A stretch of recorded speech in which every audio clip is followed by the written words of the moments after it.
اعوذ باللہ من الشیطان الرجیم بسم اللہ الرحمن الرحیم السلام علیکم ورحمۃ اللہ وبرکاتہ۔ آج میرا وظیفہ ہے چہرہ روشن کرنے کے لیے۔ اگر آپ کا چہرہ بے رونق ہو گیا ہے، سیاہی مائل ہو گیا ہے، تو آپ فجر کی نماز کے بعد اول آخر 11 مرتبہ دروشی پڑھنے کے بعد یہ دعا پڑھیں، انشاءاللہ آپ کا چہرہ چمکے گا اور دنیا میں بھی چمکے گا اور آخرت میں بھی قیامت کے دن بھی چہرہ روشن رہے گا۔ آپ نے یہ وظیفہ اپنے ہاتھوں پر پڑھ کے اپنے چہرے پر پھیر لینا 41 دن۔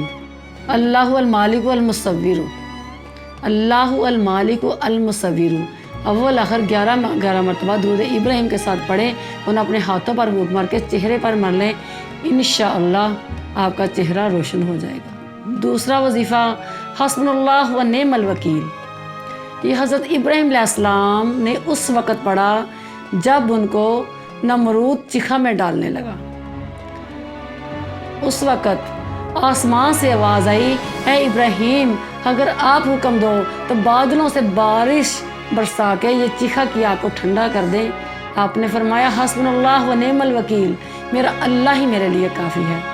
پھر جبریل علیہ السلام نے آواز دی، اے ابراہیم علیہ السلام اگر آپ کا حکم ہو تو اپنا ایک پنکھ مار کر، اپنا ایک پر مار کر چیخا کی ساری آگ کو بجھا دوں۔ تو حضرت ابراہیم علیہ السلام فرمانے لگے کہ حسبنا اللہ و نعم الوکیل، میرا اللہ ہی کافی ہے۔ اس حسبنا اللہ و نعم الوکیل کے صدقے اللہ تعالیٰ نے اس چیخا کی آگ کو گلزار بنا دیا، جنت کے باغوں میں سے باغ بنا دیا۔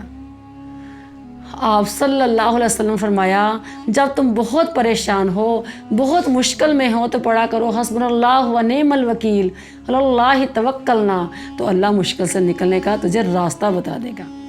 وآخر دعوانا الحمدللہ رب العالمین۔